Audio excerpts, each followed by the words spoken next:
Hi everyone, welcome back to another video from Tech Basics.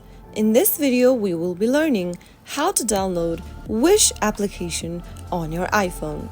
So in order to get started, the first thing you'll need is to connect your iOS device to a stable internet.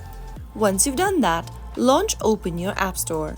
Bring up the search icon and then type in Wish in the search box and search.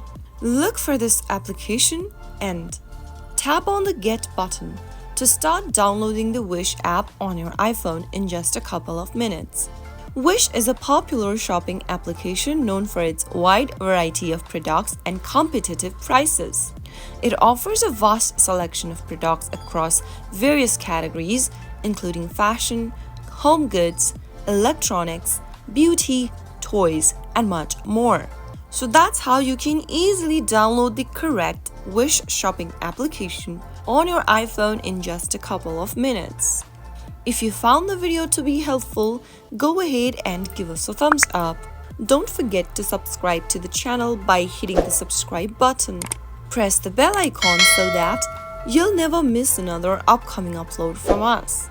I will be back again in the next episode. Thanks for watching.